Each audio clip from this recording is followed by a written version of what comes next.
Olá, seja muito bem-vindo. Esse é o PetCast História, o podcast oficial do Programa de Educação Tutorial do curso de História da Universidade Federal Fluminense. Trabalhadores do Brasil, porque entiende que el enemigo es uno.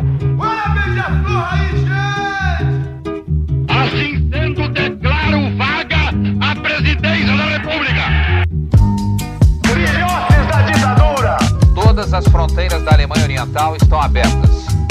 Vai todo mundo perder. Isso é uma mentira, é uma pantomima, uma patuscada. Aqui é a Alice, de volta para mais um podcast. Hoje eu estou aqui com a minha amiga Duda. Dá um oi, Duda. Oi, Alice. Oi, pessoal, tá ouvindo a gente? Um prazer estar aqui nesse episódio tão legal.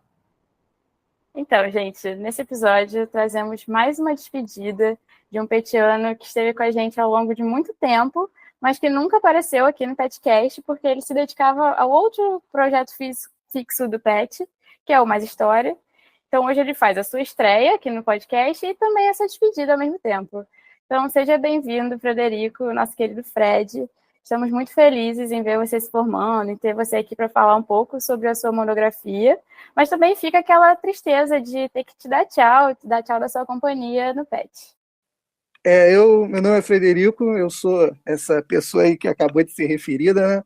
Estou aí me formando, depois de 3 anos no PET, trabalhando nas sombras do Mais História, por aí, né? Realmente é a minha primeira vez no PetCast, assim, nunca tive a oportunidade, sempre tive muito ocupado no Mais História, então estou muito feliz de poder estar aqui, experienciando como é que estar nessa brincadeira e nesse trabalho também, importante. E é isso, né? 3 anos de PET, coisa assim muito importante para a minha formação, né? Em todos os sentidos, assim, né? Pessoal, acadêmico. Agora, assim, né? Não sei nem o que vai ser da minha vida sem o PET, né? Sem a nossa bolsinha aí do FNDE, porque, né? Eu fico até meio assim, poxa, o que vai ser da minha vida sem o PET? O PET quase é uma mãe aí da gente, mas assim, muito maneiro poder estar aqui falando como foi a minha monografia e também tá dando essa despedida aí mais oficial também, pô, maneiro, muito legal. É isso, Fred, o PET realmente é uma grande mãe de todos nós, e a gente vem nesse episódio, né, com seu tema, que é O Outro em Escala, a Conquista e a Alteridade nas Crônicas, de Girolamo Benzoni e Anthony Canivet. E para falar um pouco, né, desse processo, assim, para quem acompanhou um pouco da trajetória do Fred nesse processo de escolha do tema, de escrita da monografia, é bem claro que esse caminho não foi nem um pouco linear. O Fred, a cada semana, aparecia com uma ideia nova, uma fonte nova que ele gostaria de trabalhar. Em um momento, ele chegou até mesmo a mudar de área, indo de medieval para América colonial, né? Dito isso, Fred, como foi esse processo? O que você fez? Que fez você definir o tema final e também a linha teórico-metodológica que você escolheu seguir na sua monografia? Assim, acho que cada um de nós tem uma coisa assim que nos move, né? E no meu caso é a crise, né? Assim, sempre, pô, a graduação para mim, na verdade, foi uma grande coleção de crises, assim, tive crise com tudo quanto é coisa, mas crise tanto no sentido negativo realmente da coisa, de às vezes em momentos assim desesperados, caraca, o que eu estou fazendo aqui? Mas também em outros momentos me fez questionar assim muito a minha forma de enxergar as coisas e de como lidar. A questão é que às vezes eu encontrava uma coisa assim, uma teoria, uma parada, e eu falava assim, pô, é isso aqui vai explicar tudo, isso aqui vai resolver, agora eu vou ser feliz. Aí eu chegava lá, começava a usar a teoria e, porra, não era nem um pouco feliz, né? Era só desgraça, na verdade, porque, como diria o ditado, na teoria é uma coisa, na prática é outra. Essa questão de ir de medieval para a América colonial também foi um movimento de muitas crises, assim. Eu comecei, fiz praticamente 2/3 da graduação na área de medieval, lendo o Wickham, né? Como eu li o Wickham, né? Nossa Senhora, Renata Vereza sabe, né? Ela passa esse texto em história medieval e eu tive que ler ainda mais o Wickham. Mas foi por causa de um primeiro contato que eu tive na verdade, com o professor Mário Jorge e com o pessoal do CCP Precá, né, do Centro Ciro Cardoso de Pesquisa do Pré-Capitalismo. Durante a pandemia, assim, em 2021, eu fiz História e Paleografia com o Mário Jorge, no qual, pô, nunca vou esquecer, a gente, na primeira aula, sexta-feira à noite, pô, a sala só esquisito, de medieval, metalheiro, as velhinhas, só coisa boa. Aí o Mário falando assim, não sei se vocês viram, mas a USP agora tem um programa de celibato dos alunos, né? Eu acho que aqui na UF a gente também tem nosso programa de celibato, que se chama Paleografia Sexta-feira à Noite. Bem, e aí foi o meu primeiro contato com o Mário, com o pessoal do CCPPK, falei com ele. Ah, Mário, sou marxista do interior, quero entrar no laboratório, não sei o quê. Aí ele falou que tinha o CCP Precá, comecei a participar muito ali das discussão de modo de produção feudal, modo de produção antigo, questão escravidão. Conheci o Guevara, o outro Guevara aqui do nosso departamento, o Zé Knust, que são os que vêm aqui agora à cabeça. E, é claro, né, o Mário. Então foi um momento muito importante da minha formação, assim, porque eu pirei completamente nessa discussão de modo de produção. E aí, com o tempo, eu comecei a me interessar muito sobre essas questões de trabalho e de natureza, e qual é a relação, como é que o ser humano se apropria da natureza, né? Não só como no trabalho, né, a partir do produto do seu trabalho, mas como também como símbolo, como representação, e qual é a interlocução entre isso. Conversei muito isso com o Mário, tive debates muito bons assim com ele. Eventualmente, se eu não me engano, em 2022.2, 2023.1, eu fiz 2 matérias com o Léo, fiz História do Meio Ambiente, professor Leonardo Marx, né? Fiz 2 matérias, fiz História do Meio Ambiente e História dos Povos Indígenas. E o Léo também tem muito esse debate assim, sobre história do meio ambiente, natureza, ecologia. Isso já era algo que me interessava. Assim. Nessa época também boa parte dos meus amigos já estavam meio que também indo para o comum e não tinha tanta gente que eu conhecia em medieval. Então, cada vez mais eu fui sendo atraído para a área, né? Não só por questões teóricas, metodológicas, historiográficas, mas igualmente para questões de afinidade social, né? Uma coisa também. A gente não debate muito isso, mas é um ponto muito importante da nossa formação, né? Geralmente a gente quer estar num espaço que a gente conhece as pessoas, que a gente gosta de debater, etc. E aí eu comecei a me aproximar muito dos debates assim do Léo e do comum. E a parada assim que eu gostava muito do professor Leonardo Marx era que é um cara muito aberto para esses tipos de discussão e para todas as ideias malucas que eu levava para ele. Assim, eu escrevi uns 4 projetos, 5 projetos de monografia e assim e reescrevi minha monografia umas 2 ou 3 vezes, assim, porque no mínimo pode fazer. Aí eu ia lá, fazia, quebrava a cara, tinha minha crise e fazia de novo. Nunca. Deve ter alguma coisa aí que a gente gosta, né? Talvez eu seja meio masoquista em algum sentido, assim. Mas, no mínimo, esse aspecto, assim, essa liberdade de você poder ter uma ideia e você desenvolver ela. Mesmo que dê errado, isso para mim é algo muito importante. Porque é assim que a gente aprende, né? A gente erra, tem uma crise e a gente continua, né? A gente aprende, às vezes também a gente afunda, né? Aí é desgraça. Aí fica desgraça, um tempo de desgraça, né? Eventualmente também a desgraça tem que acabar, né? Como diria Fernand Brodel, tanto o apogeu quanto a decadência, tudo tem que ter fim, né? Vamos citar muito Fernand Brodel aqui, provavelmente, né? Vamos citar muito Brodel e Karl Marx, né? Imagino eu, né? Para não decepcionar aí meus pares. E aí, para definir esse tema final, para definir a linha teórico-metodológica, isso foi também uma questão de uma crise inimaginável, porque um livro que foi muito formativo para mim foi a Ontologia do Ser Social, do Lukács. Foi o primeiro livro que eu conversei com o Mário e provavelmente assim o ano inteiro de 2022 eu falava assim, a ontologia é o livro, é o negócio que ali tá como funciona o ser humano, o trabalho, o pôr teleológico, a ontologia do ser social fundada no trabalho, o determinismo da natureza, toda essa discussão muito teórica ali. E aí eu ia geralmente analisar as fontes. Também nessa época eu comecei a ler Hegel, e também foi uma grande influência maluca na minha cabeça o Hegel. O Hegel, assim, ele me bagunçou, foi embora, nunca explicou por quê, e até hoje eu não sei o que aconteceu. É um livro, assim, Ciência, né, volume 1 da Ciência da Lógica, é um livro... E porque eu ia ler as fontes, assim, eu ia interpretar as coisas com uma visão teórica muito pesada. O Léo até comentava comigo, né, amistosa, me criticando, mas de forma muito amistosa, falando assim, você vai ler as fontes não para fazer, para descobrir, para ver o que está ali, não. Você está indo só para confirmar o que você já sabe. Eu fazia muito isso.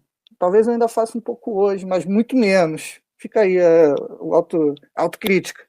É algo que a gente, quando você lê muita teoria, é algo que você tem que ficar esperto.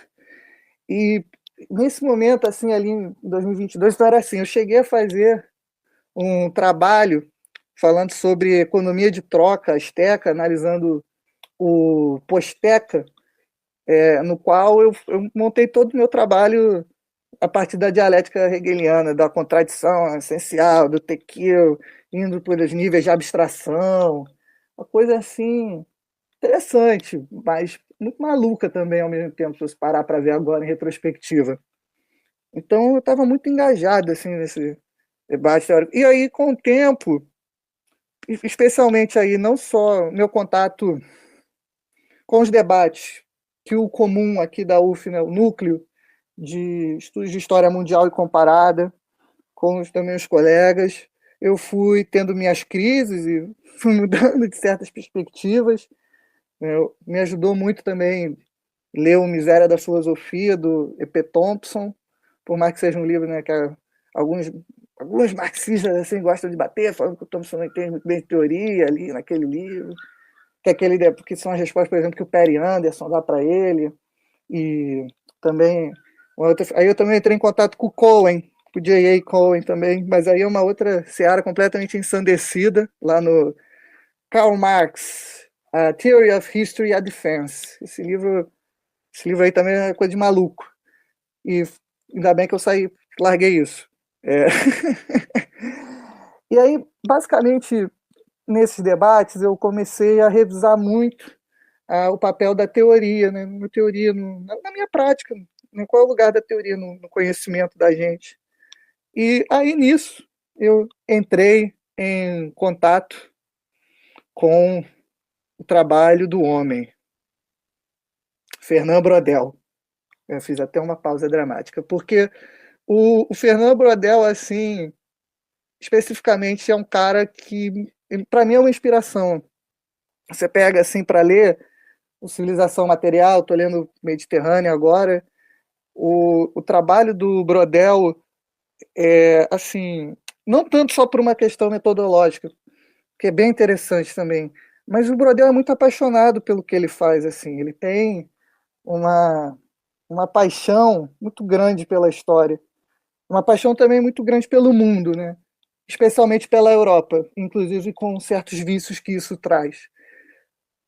Mas assim, o Braudel, eu estava nesse momento de crise teórica, novamente, o que vai ser?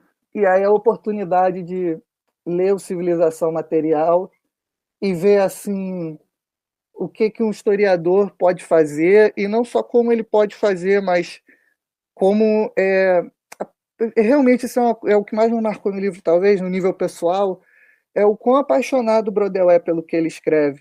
E você vê isso na forma como ele escreve, porque ele tem assim um cuidado para tratar do passado, assim, um carinho, e assim, e para tratar absolutamente de tudo. Ele não menospreza nada, do comércio, passando pela moda, por tudo, tudo. Do Rio até o piolho do rei, o cara vai escrever.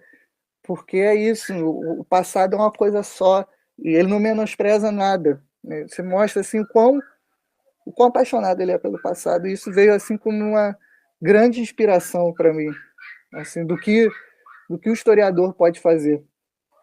Aí, depois de ter lido Civilização Material, eu entrei muito nessa pilha de civilização material, economia, capitalismo, longa duração, estrutura, evento e conjuntura. Li o Sistema Mundo Moderno também, que é um livro interessante, não acho que...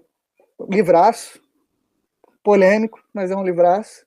Não acho que chega no nível de Civilização Material, mas é um livraço.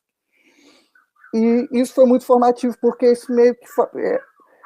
porque a ideia principal que o Brodel me trouxe é que você não precisa da teoria para ir além das aparências, assim, porque o Brodel ele trata do tempo concreto, né? No mínimo, a forma como eu interpreto o livro é essa, né? O que é a pluralidade dos tempos históricos? Nada mais é do que o tempo concreto, porque a gente não é um tempo abstrato, linear, ele não é um tempo nem mesmo conceitual, mas ele é um tempo dessas relações que se repetem, se repetem, se repetem e que se sobrepõem. Então, por exemplo, qual é o tempo? O tempo da moda. O tempo da moda é esse tempo da repetição dos estilos e da diferenciação desses estilos. Qual é o tempo, por exemplo, dos rios? Tudo a medida é o ser humano. Então, o tempo do rio o quanto tempo é para você subir o rio, você descer o rio. Só que, ao mesmo tempo, o rio ele tem uma outra camada do próprio processo geológico que está ali, e do clima, das monções. Vai alagar, não vai alagar? Então, é tão rico o que o tempo ele pode ser, o que o passado pode ser, porque você começa a ver todos esses conjuntos assim, e, de repente, vai além do que você só olhar para o rio. Você não é somente... você chega nisso não somente através da teoria, mas através desse estudo muito cuidadoso, e aqui eu acho que talvez até meio afetivo, do passado. Acho que por isso que Civilização Material é um livro assim, de que vai em tudo, e principalmente o primeiro volume, que é a Civilização Material, que ele vai pegar todos esses tempos e fazer essas descrições assim, e aí nisso ele vai demonstrar a temporalidade concreta que é a vida dessas pessoas assim, e isso é algo incrível assim. E aí, depois de ter lido Fernand Braudel, eu tive a experiência de entrar em contato com o trabalho do Henri Lefebvre, que foi assim também fundamental para eu recuperar um pouco daquela teoria, mas inclusive da perspectiva crítica da teoria. A Produção do Espaço e Materialismo Dialético são dois livros também que assim eu adorei assim, e o Lefebvre ele tem, na minha opinião, ele tem um diálogo muito interessante com o Fernand Braudel. Ele, principalmente sobre as discussões sobre o espaço, sobre a civilização e sobre a vida, assim. Isso é algo que eu ainda estou para elaborar mais, essa conexão entre eles dois, mas isso para mim está claro, assim. O Lefebvre e o Braudel, inclusive já conversei isso com o Léo, porque esses caras que estão ali no começo do século XX, que vão estar lendo Marcel Mauss, o Émile Durkheim, e vão até, inclusive, assumir posições críticas sobre isso. Então, foi muito interessante, né? E aí, só para dar mais um ponto no Henri Lefebvre, o Henri Lefebvre faz essa crítica da teoria falando, não dá para ir pelo caminho do mecanicismo, a gente precisa considerar a ação humana e o corpo, né? Principalmente isso, a ação e o corpo, mas numa perspectiva crítica, sim, muito crítica, inclusive da pós-modernidade, porque é considerar a possibilidade de ação humana dentro dos limites históricos, né? Isso é uma coisa que, na verdade, não é só o Henri Lefebvre, você tem outros marxistas também que fazem isso, E outra coisa também que o Henri Lefebvre foi fundamental para mim foi as minhas reflexões sobre a linguagem, assim, especialmente sobre a questão da codificação, toda a discussão que ele faz na produção do espaço, né?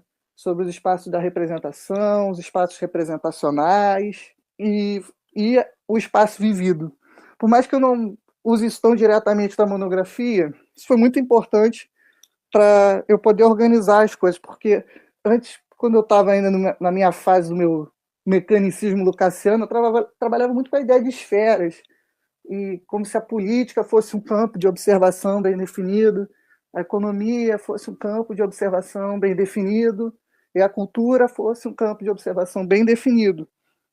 E aí, a partir desses conceitos, opondo esses conceitos, tentando ver relações teóricas nas fontes e etc.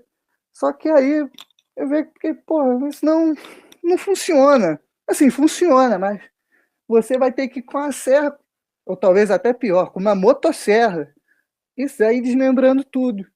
Porque, tanto que isso foi uma boa reflexão, que foi o corpo e os espaços. Então, em vez de falar economia, política e cultura, cidade, engenho, praia, selva, pensar esses lugares, na verdade, campos concretos do espaço.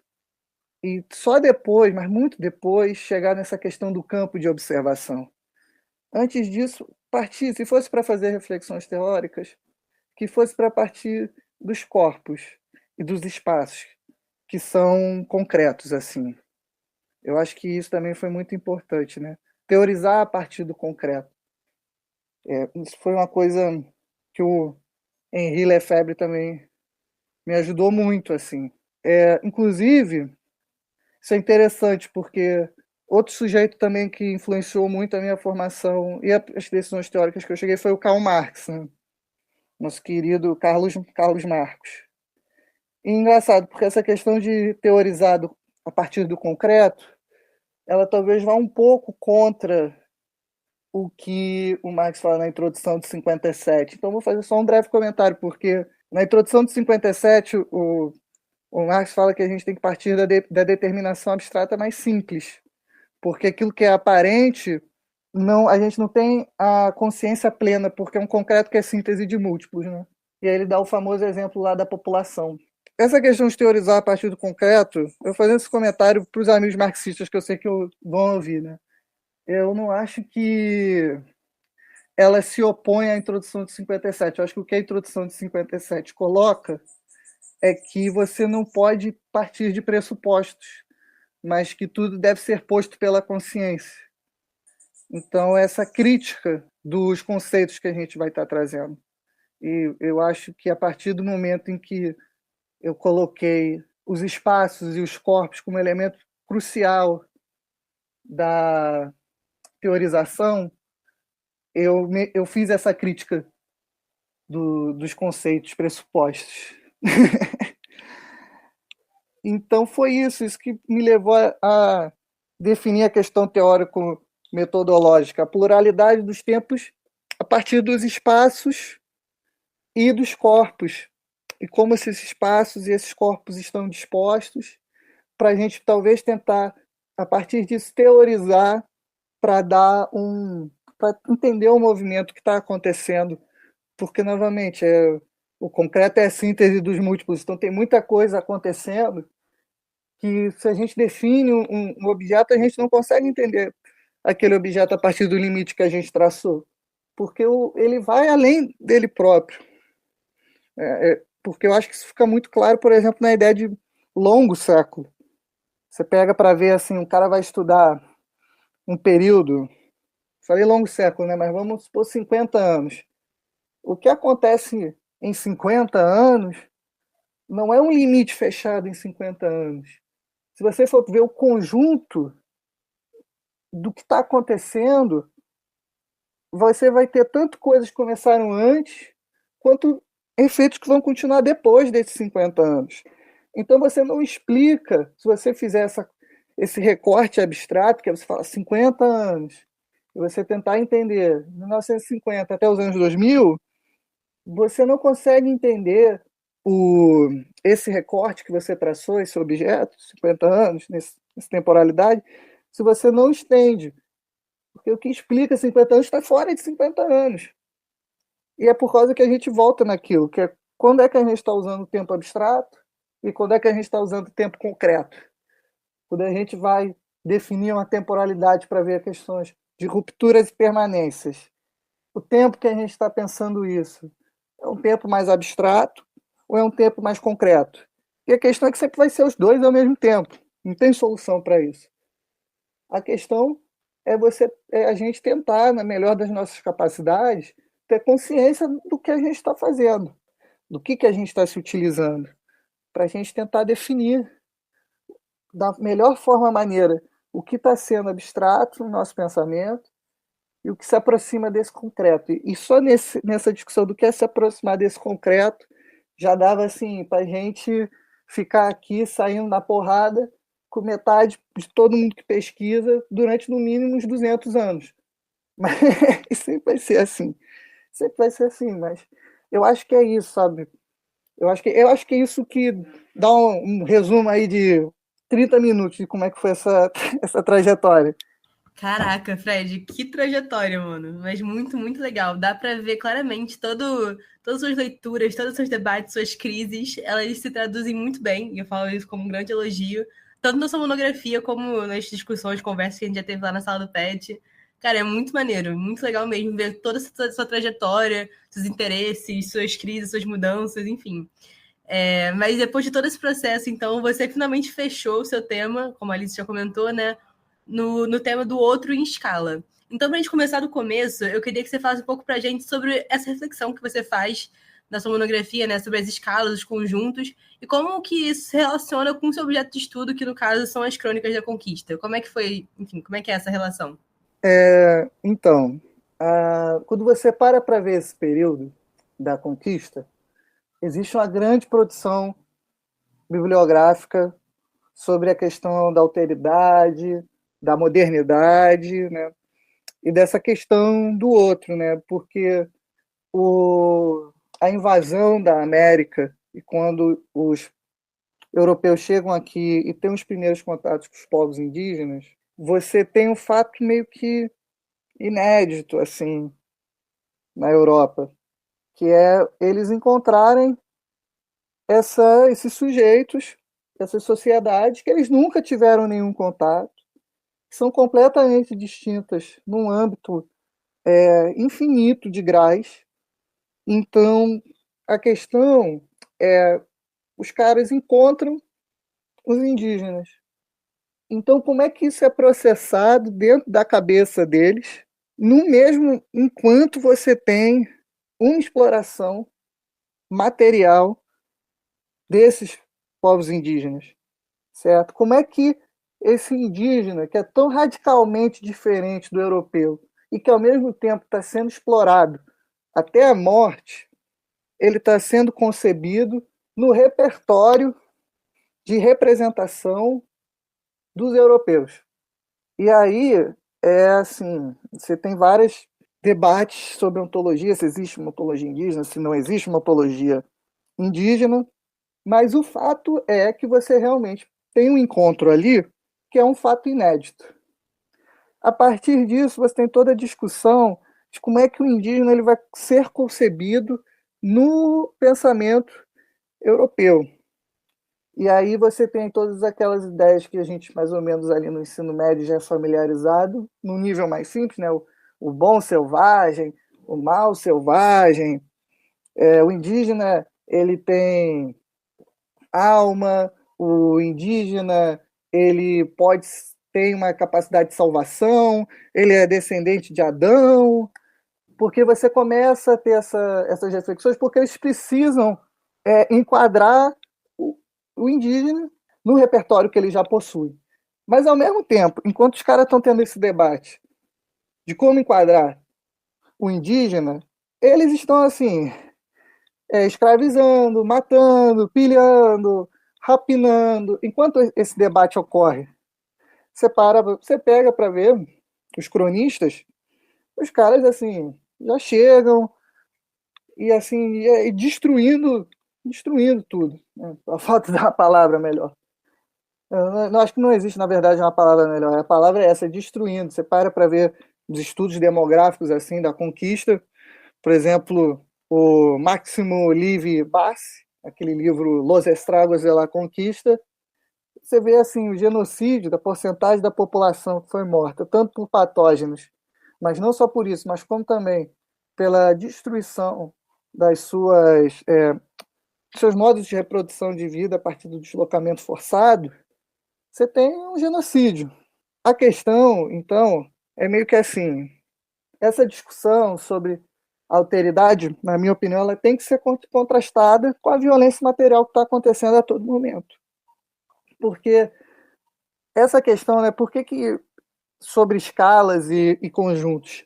Porque, por exemplo, uma coisa é a gente discutir a alteridade na forma jurídica, ela é fixada na forma jurídica, porque por que teve essa questão da discussão da escala e conjunto? Porque, inicialmente, quando eu fui usar o Lukács, eu estava buscando a definição do outro.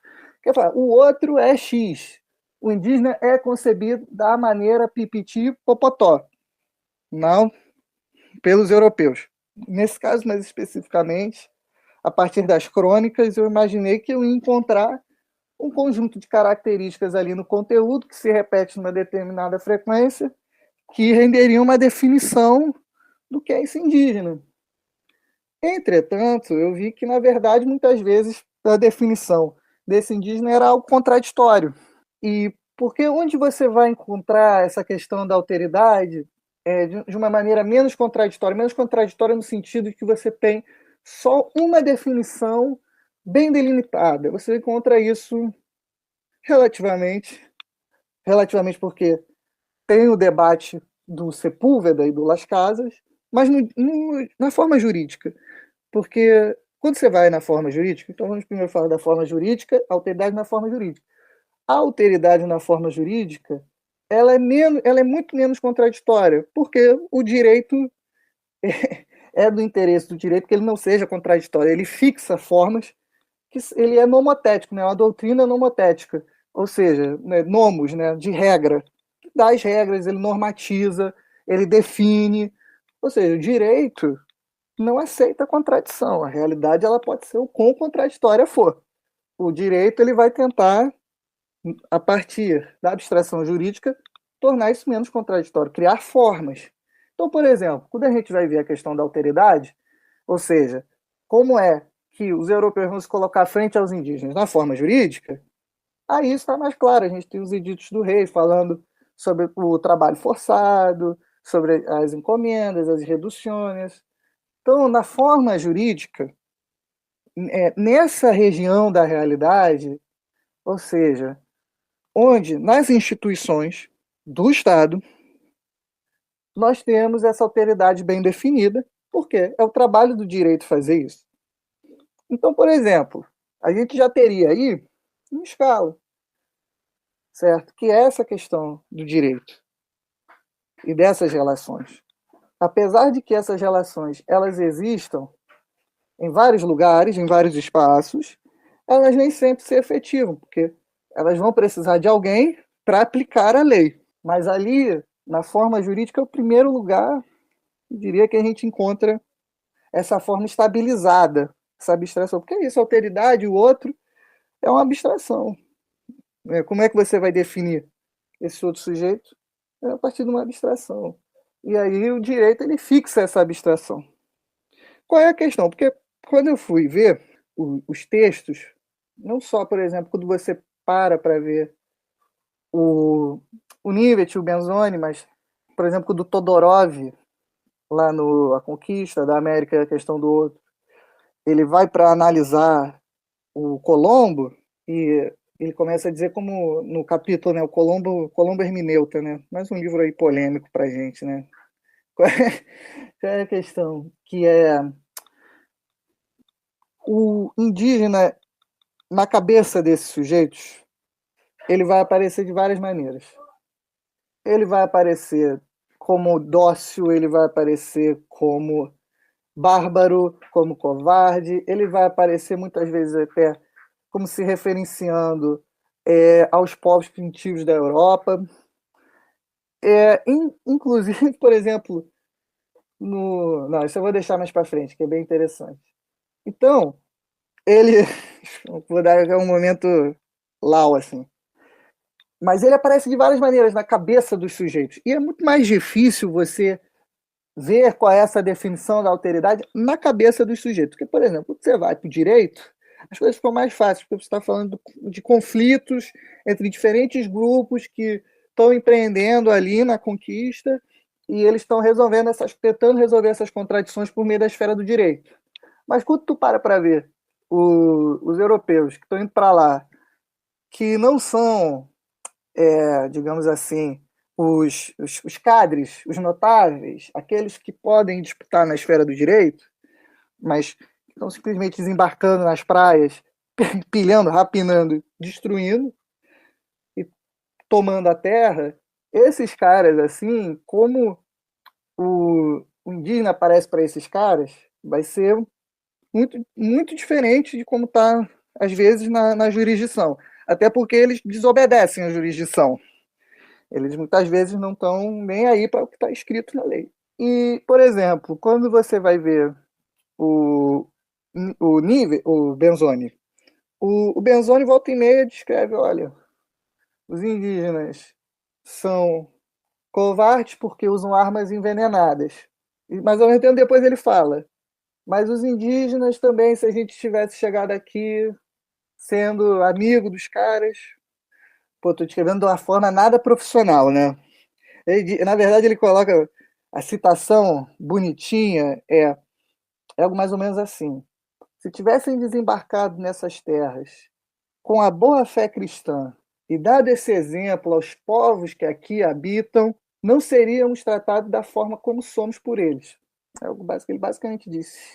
Se esses sujeitos aqui que estão vindo para a conquista, né, os conquistadores, os invasores, tivessem a boa fé cristã, isso não estaria acontecendo com a gente. Ou seja, quando ele diz isso, é basicamente falando que os indígenas têm uma capacidade humana básica de assim, como é que eu poderia colocar? De reciprocidade.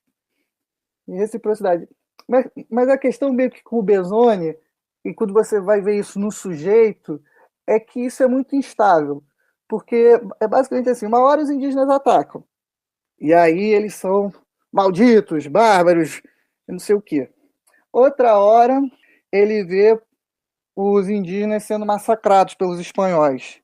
E aí ele diz algo como pobres criaturas. Aí ele descreve, tem um trecho, ele descreve os indígenas, ele coloca pobres criaturas com fome, que andam nuas e acorrentadas. Então, não existe esse ponto que você poderia amarrar aquilo assim tão bonitinho, porque esse outro, ele meio que é transitivo. No caso, por exemplo, do Nivet, do Anthony Nivet, ele, nas suas aventuras, as incríveis aventuras de Anthony Nivet, ele passa assim por uma série de percalços.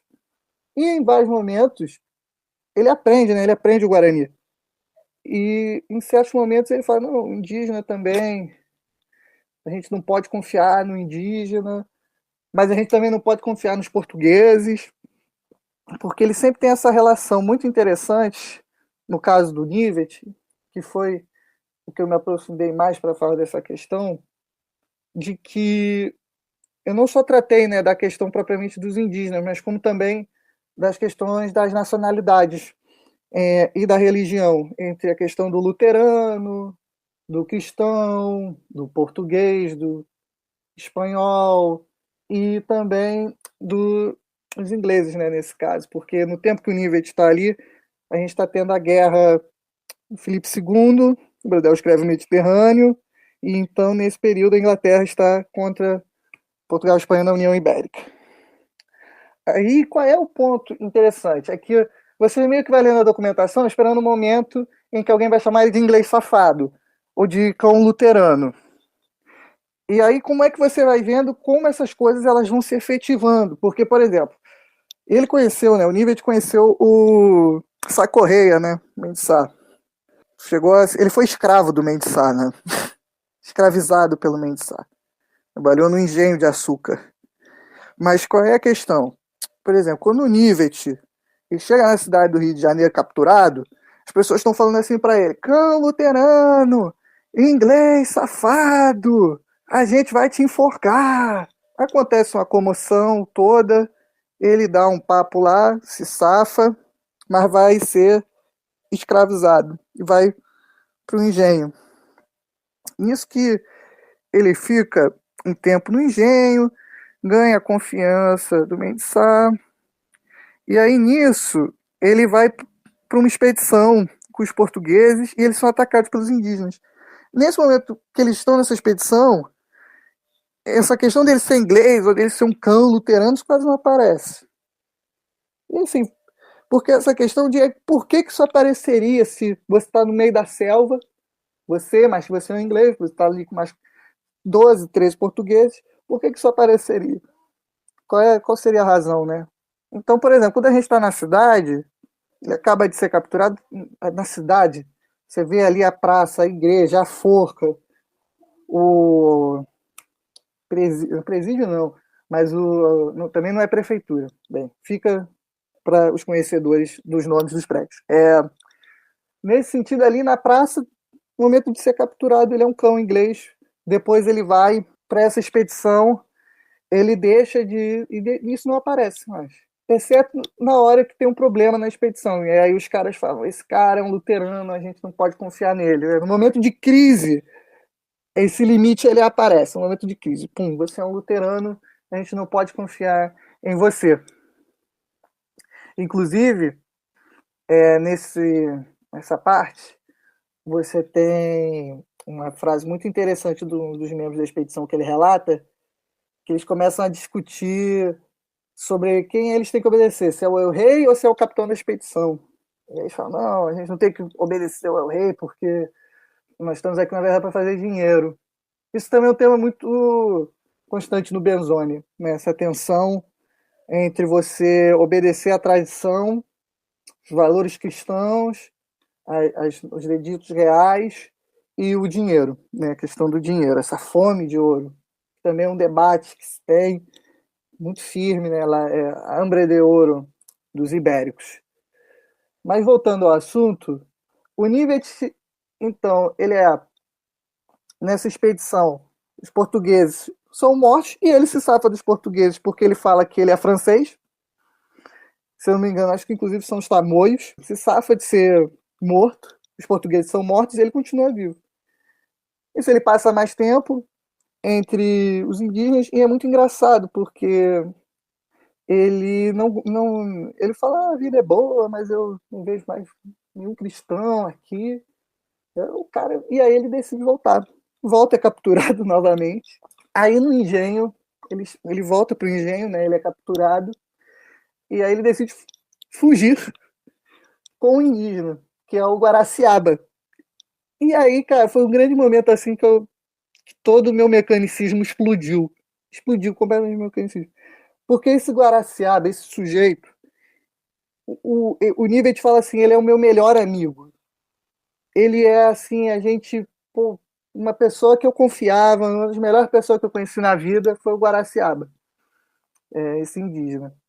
E é engraçado, porque um tema constante na história do Nívet, e não só no Nívet, mas com muitas dessas crônicas, essa questão do cristão e do não cristão, de quem você deve confiar e de quem você deve se aliar, etc.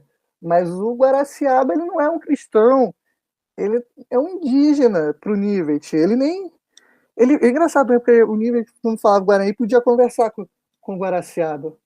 Mas ele é o melhor amigo. Ele fala que eles passaram um tempo juntos e arriscaram a vida ao escapar. E aí você vê que é interessante como, de repente, no engenho, os dois ali nessa situação deplorável de estarem escravizados, de repente o outro explode. Cadê o outro? Sabe? Onde foi esse outro? Então, é essa questão assim, por exemplo, você vê o Nívet, conforme o Nivet vai andando por aí, ou seja, aí a gente coloca em termos teóricos, né? Conforme o corpo transita pelos espaços, esse outro também transita, ele não permanece sendo a mesma coisa. Quando ele está na cidade, quando ele é capturado, ele é inglês, é luterano, mas quando ele está na expedição com os portugueses, e está tudo dando certo, mesmo ele sendo luterano, ele é mais um cristão, mais um europeu. Quando as coisas não erram, de repente ele vira luterano. E aí ele volta, é capturado, e nisso, no momento da sua fuga, ao planejar, tá junto do Guaraciaba, o Guaraciaba vira o melhor amigo dele. Como é que a gente vai poder definir o outro? Porque aquilo, na forma jurídica, juridicamente, isso foi fixado. Mas quando a gente para ver a vida dos sujeitos, e assim, a vida dos sujeitos, por mais que o Nivet é somente uma história, né? Ele é um exemplar. Mas quando a gente vê a vida dos sujeitos, a forma jurídica com certeza tem um papel. Mas eles, assim, ainda mais nesse momento que a forma jurídica é tão incipiente, é tão nova, ainda está, inclusive, se constituindo. Você para ver, assim, isso é tão transitivo que você não vai conseguir uma definição sistemática. Até porque não existe o sistema concreto, né? Porque o sistema, a definição sistemática concreta nas relações sociais estaria no direito, né? Mas não tá, né? Mas está sendo constituída. Então, isso para mim foi aquele, caraca! Oh, rufem os tambores. Descobrimos alguma coisa, eu acho, né? Porque então foi isso que para mim, da escala e do conjunto, né, nessa especificidade da análise das fontes, foi esse caso do Nivet, assim, porque você vê claramente que esse outro ali não está definido. Depende muito de onde ele está, com quem ele está, onde o corpo desse europeu inglês está, onde é que o corpo do indígena está, onde o corpo do português está, e quais são o conjunto de relações sociais que estão acontecendo ali. Porque esse outro, ele só vai se efetivar, alguém só vai abrir a boca para falar você é taruru, piriri, tururu, quando você tem um certo conjunto de relações. Só que esses conjuntos de relações mudam dependendo da escala que você está. No engenho é uma coisa, na cabeça do Nivet é outra, na cidade é uma coisa, no português é outra. Então essa foi, na análise das fontes, a questão principal da escala e do conjunto. E também, no começo, foi muito importante para mim, para relacionar no sentido contextual essas questões de escalas e de conjuntos, fazer uma reflexão maior sobre esse começo da modernidade. Porque a gente tem diferentes escalas, né? Mas a questão, para mim, grande mesmo, era entender o que era sistemático e o que não era sistemático no começo da modernidade, certo? O que era, por sistemático, quero dizer o que é basicamente um sistema, o que é funcional, racional, que é definido num certo grau e que tem uma certa previsibilidade, que assim a gente consegue definir com muita clareza, e o que não é sistemático, o que é muito mais complexo, emaranhado, misturado e altamente contraditório.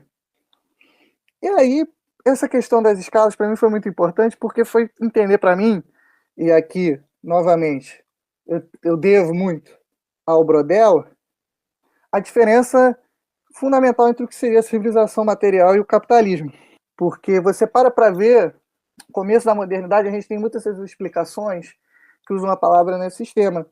O sistema mundo, o sistema atlântico, o sistema colonial, que são essas análises que tentam entender o processo histórico a partir do mercado mundial, majoritariamente. Porque o mercado mundial é o que, na forma como eu concebo, baseado no que eu li, que eu tenho um certo grau de certeza, é o que é o sistema concreto. É aquilo que operando na lógica da mercadoria e nas cadeias mercantis.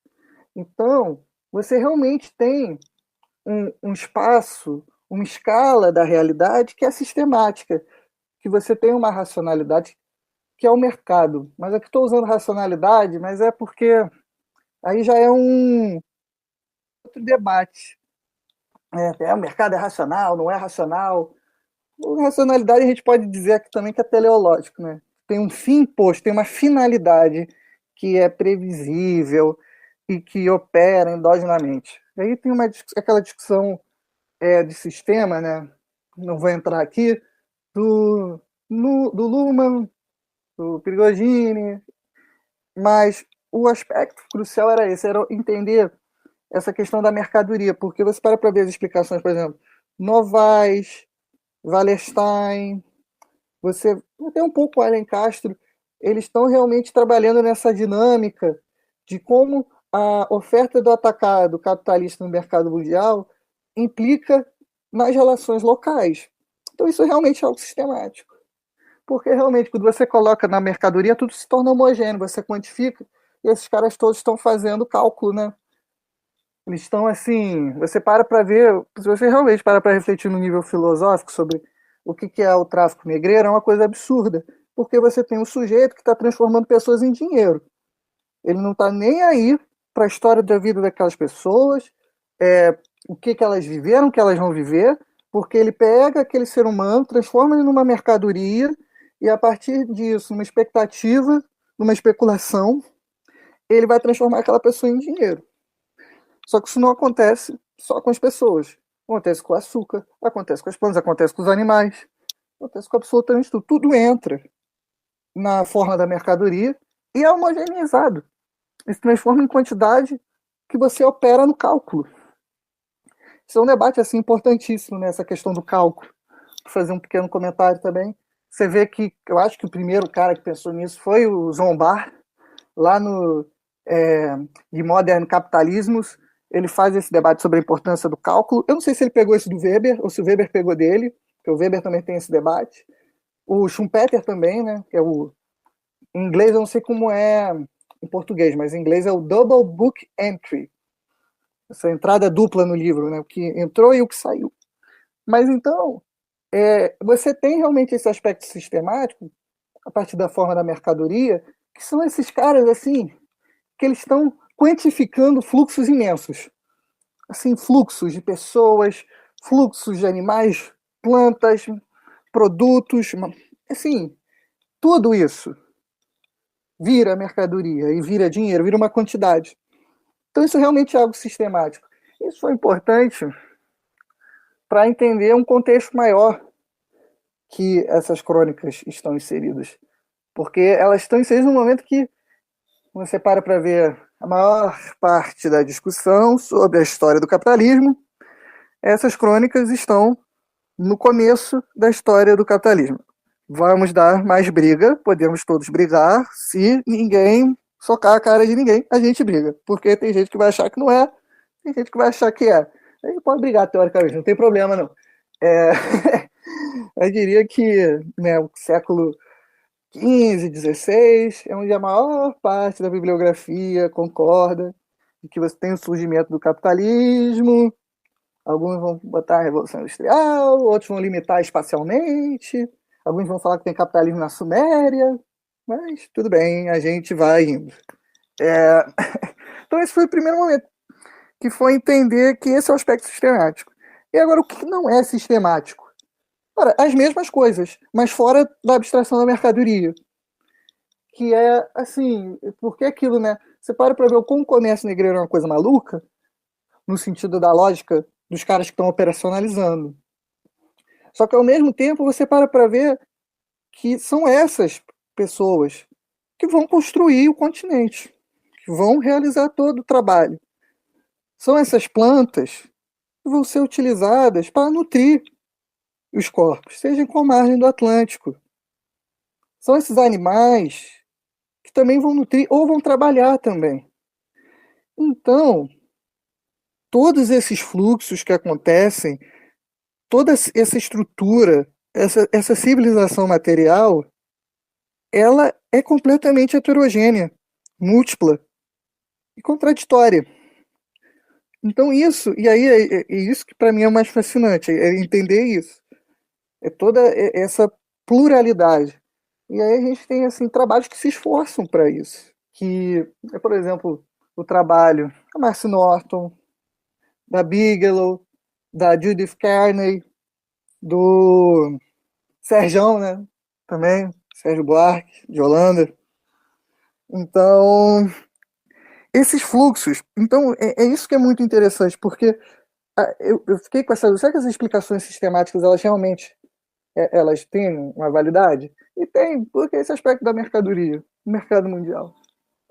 Mas, ao mesmo tempo, você tem esse outro lado, que é muito mais difícil de você penetrar, porque ele não está homogeneizado num sistema.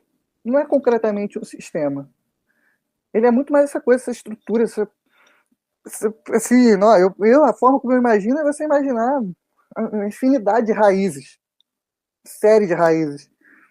Não só porque fica debaixo do solo e é difícil de ver, mas é porque são assim extensas, se desdobram e encontram com as raízes das outras árvores. Então, isso para mim que é o mais interessante. Como você pega, né, na escala do mundo essa estrutura atlântica. Porque tudo isso realmente está sobre a terrível abstração da mercadoria. Cacau. Mas, porra, é muito diferente. E você começa a ter essas conexões, e isso, assim, é algo lindo, assim. É incrível. Acho que é isso. Cara, muito maneiro. Gostei muito da sua resposta. Realmente me fez pensar sobre várias coisas aqui. E um ponto que você mencionou assim rapidinho, mas que eu acho que é legal a gente abordar, é sobre a questão do cristianismo. Pelo tempo do episódio aqui, eu vou pedir para você fazer só um breve comentário sobre a reflexão que você traz na sua monografia sobre essa ótica cristã que vai pautando as relações e como isso perpetua até hoje, né? Quando a gente vai analisar, eu acho que algumas reflexões posteriores do momento da conquista ainda trazem essa questão do cristianismo. Então, enfim, se você puder fazer só um breve comentário sobre essa reflexão que você traz na monografia para a gente. São duas reflexões principais sobre o cristianismo, né? A primeira é que, basicamente, o cristianismo vai ser o repertório muitas vezes utilizado para fazer esse limite. Inclusive, tem o terceiro capítulo chamado sobre a alteridade, que, na verdade, o nome desse capítulo deveria ser A Moda da Alteridade, 2 pontos. Roupa ou sem roupa, porque é toda uma análise sobre o papel da vestimenta para eles estarem assim definindo quem é cristão e não é, porque tem um caso assim também que me chamou muita atenção. Um dos momentos assim mais marcantes é, por exemplo, no momento em que o Nível está indo encontrar um grupo indígena, porque eles vão realizar uma troca. E nisso tá vindo junto com eles um dos indígenas dessa tribo, só que ele está vestido como europeu. E aí eles não reconhecem, os membros da tribo não reconhecem esse cara porque ele está vestido como europeu. Porque tem esse momento assim da vestimenta, é muito marcante. A questão, por exemplo, aquele momento que eu trouxe mais cedo, em que ele está vivendo entre os indígenas, ele fala assim, poxa, eu não vejo nenhum cristão, não vejo nenhum europeu. E ele fala também que ele ficava com vergonha e que ele usava uma folhinha para tapar as suas vergonhas, né? Você amarrou as folhas ali para esconder as suas vergonhas. E engraçado ele fazer isso, porque se você para pensar, se ele estivesse andando ali pelado, absolutamente ninguém ia reprovar ele por isso. Ele não ia sofrer nenhum tipo de reprimenda por isso. Mas ainda assim, essa questão permanece na cabeça dele, isso é algo muito forte. Então, por exemplo, no nível assim, por mais que as relações sociais ali, elas não efetivassem essa questão específica da vergonha cristã, no nível psicológico dele isso se manteve. Isso para mim é muito interessante. O Benzoni, também aquela descrição que eu trouxe mais cedo, conforme ele vai descrevendo como os indígenas são criaturas pobres, entre os atributos que ele está colocando ali, ele coloca a palavra nu. Mas assim, para ele os indígenas já andavam nus. Então por que ele coloca aquele adjetivo junto daquelas outras palavras? É porque ela carrega uma carga negativa de valor. Então essa questão da vergonha é muito interessante, porque é um dos repertórios que eles mobilizam bastante, porque a vergonha está ligada ao pecado original, como demarcador ali, tinha gente que falava que Agora eu não vou lembrar quem é o sujeito que faz o argumento, mas seria um argumento de que os indígenas não teriam cometido o pecado original porque eles não têm vergonha. Então, essa é uma questão ali que o cristianismo ele é um repertório que os sujeitos estão mobilizando a todo tempo para poder interpretar aquela realidade. A segunda reflexão é que muitas vezes esse repertório ele completamente explode.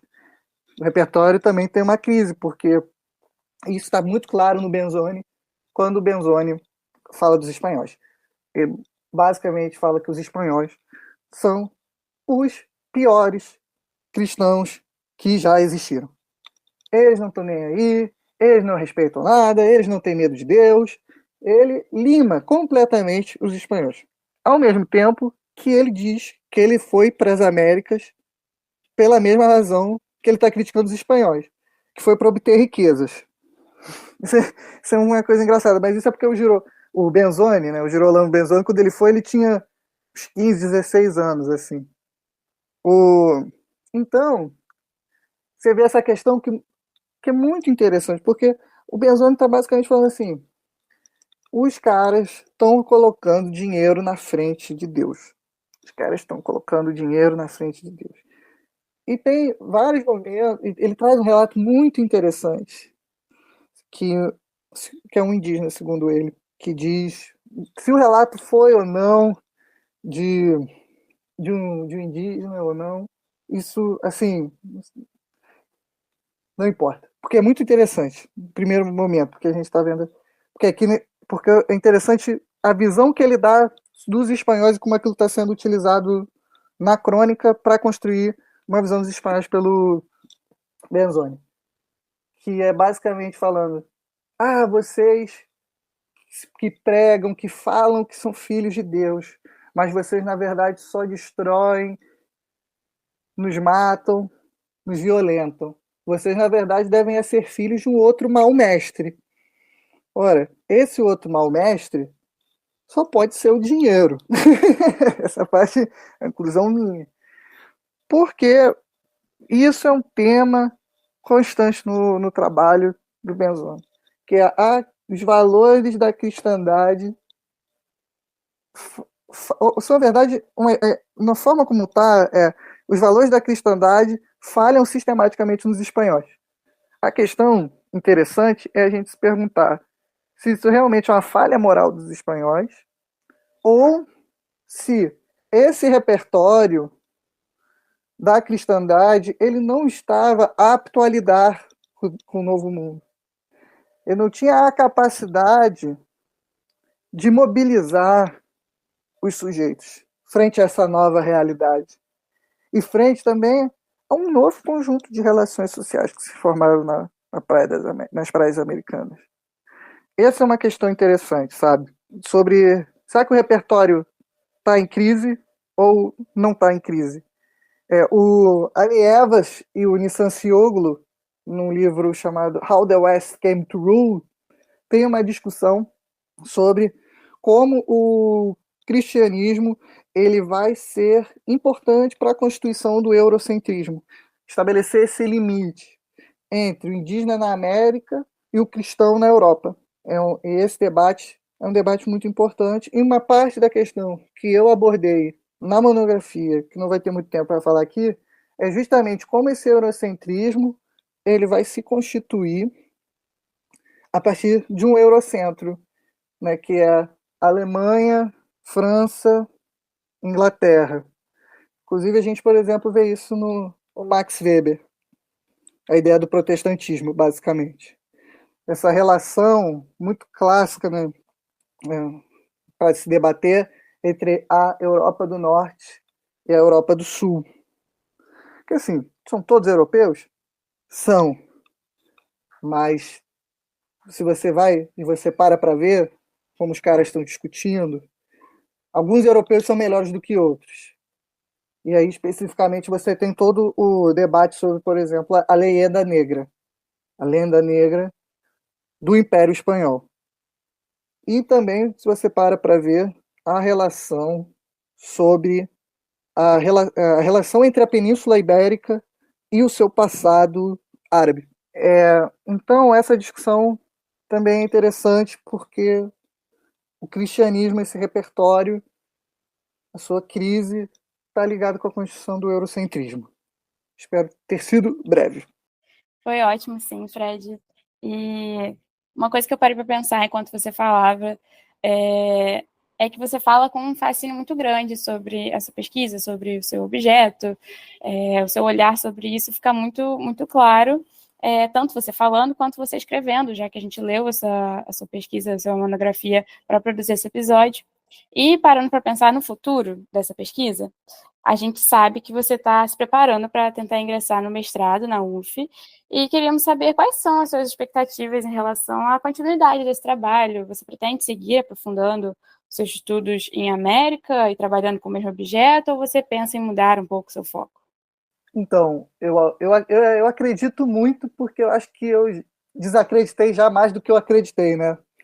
Então agora só dá para acreditar, assim, porque há momentos, assim, vou pegar essa monografia, vou jogar no liquidificador, vou ver se sai alguma coisa mais interessante, mas hoje a gente faz as pazes assim e é maneiro.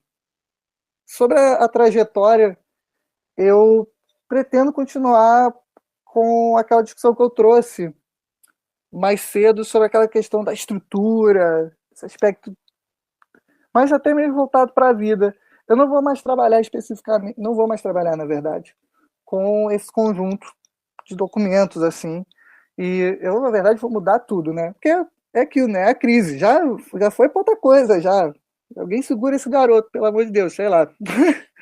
A questão é meio que eu agora, na verdade, vou estar trabalhando especificamente, se tudo der certo, com a história das tecnologias, saberes ecológicos no Paraguai, no século XVIII. Pretendo fazer um levantamento das tecnologias indígenas e saberes ecológicos que foram utilizados nas missões do Paraguai. Os dois sujeitos aí que eu vou estar trabalhando vão ser o Florian Pauk e o Pedro Lozano, porque as missões ali no Paraguai você tem um debate muito profundo e muito interessante, muito rico, sobre elas a partir dos jesuitólogos, né? De questões políticas, jurídicas, econômicas. Só que eu queria trabalhar esse corpo documental, na verdade, para estar pensando porque de novo, é um homem, é o Fernando Brodel, porque é aquela questão da civilização material. Porque eu uso essa palavra, já facilita logo minha vida, né? Que é pensar, basicamente, poxa, o que esses caras comiam? Como é que eles construíam as casas? Como era feita a questão da agricultura da erva mate? Como é que eles conheceram as plantas? Como é que eles conheceram o espaço? Como é que isso funcionava? Porque, novamente, citando um cara que eu já trouxe mais cedo, o Liv Bassi, ele faz um estudo, como ele é um cara de estudos demográficos, ele tem um estudo ali do Paraguai, no tempo das missões, no século XVIII, e você tinha 140 mil guaranis aldeados para mais ou menos, se não me engano, são 1.000 ou 2.000 padres. Se bobear até menos, acho que é menos, na verdade. Agora de cabeça não me vem um número. Mas é basicamente assim, cada missão você tinha uma quantidade imensa de guaranis por padres. E você para pensar, quem é que está fazendo o trabalho? Quem é que está cozinhando? Quem é que está construindo? Quem é que está, na verdade, fazendo a reprodução da vida material? São esses guaranis, com seus conhecimentos. Você para ver assim a riqueza imensa de que um ser humano carrega dentro de si, das suas abstrações, das suas memórias, dos seus conhecimentos, dos seus saberes. Você multiplica esse infinito por 140 mil e você se pergunta assim, nossa, como é que esses caras estão vivendo? Por que isso? Porque fundamentalmente quem está sustentando todos esses fatos são os guaranis que trabalham. E como é que eles trabalham?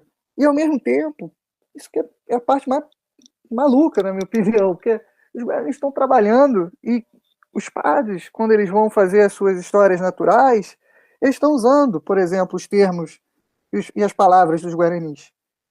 E aí, nesse sentido, eu devo muito a Bigelow, no Mining Language, porque Para mim, ali ela mostrou, pô, a linguagem é um documento histórico.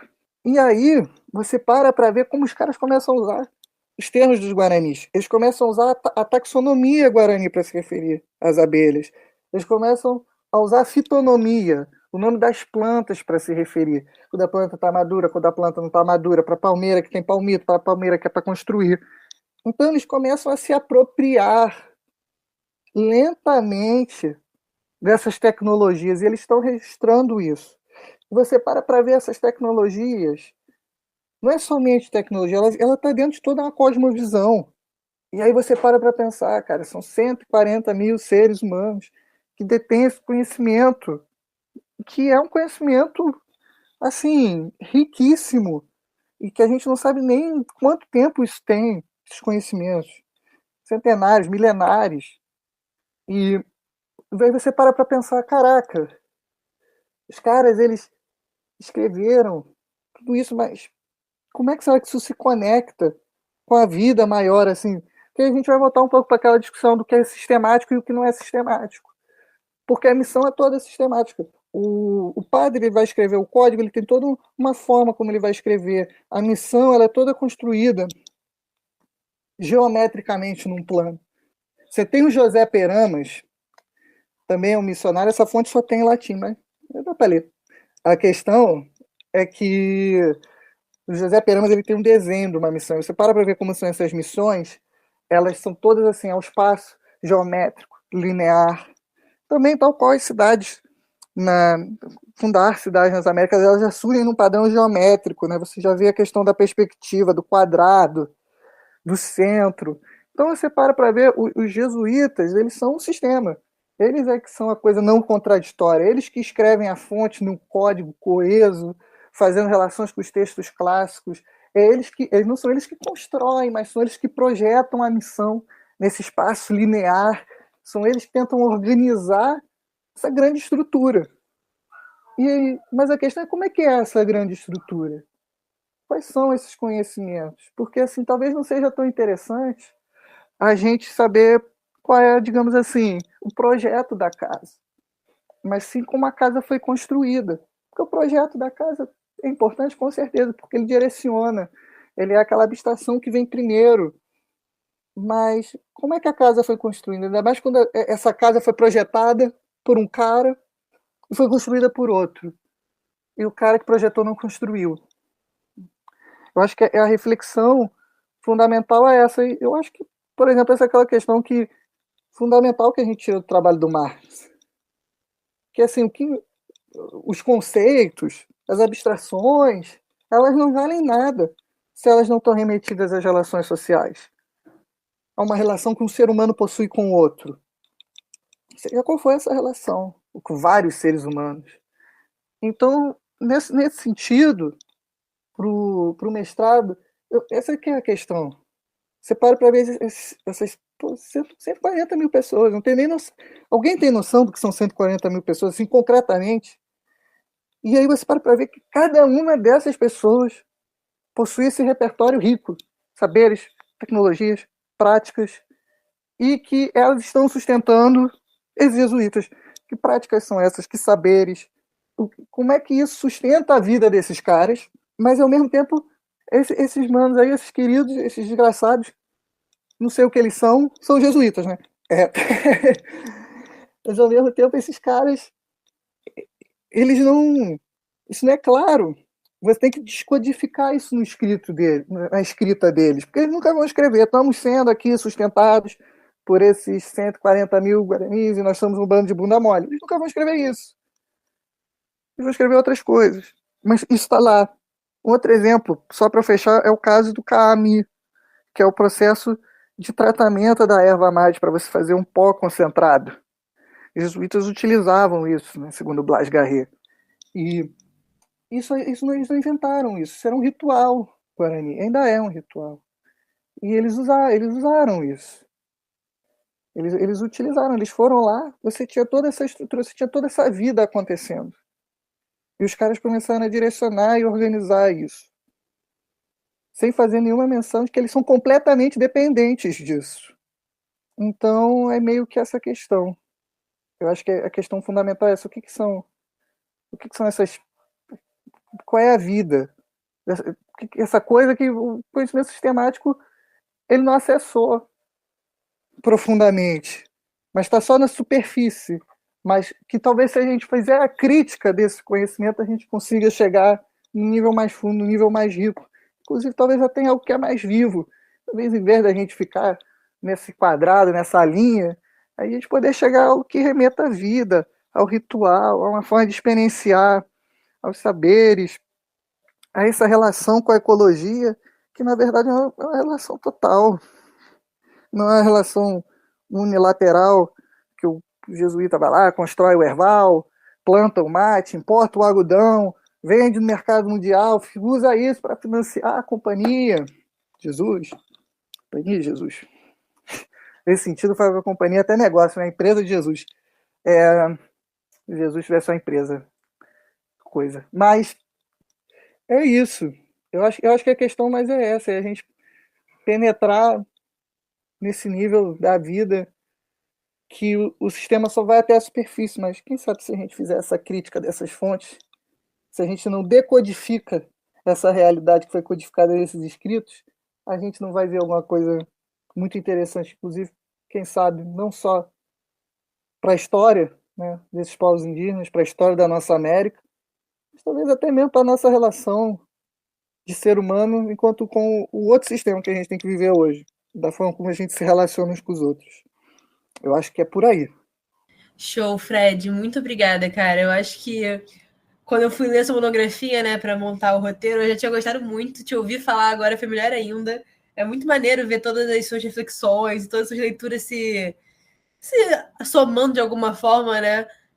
Mesmo que direto ou indiretamente, para chegar nessa monografia, para chegar aqui e também te ajudar no mestrado. Enfim, não vou me alongar muito aqui, só queria te agradecer a Alice, todo mundo que ouviu a gente até aqui. Eu acho que foi um episódio excelente, pelo menos eu gostei muito.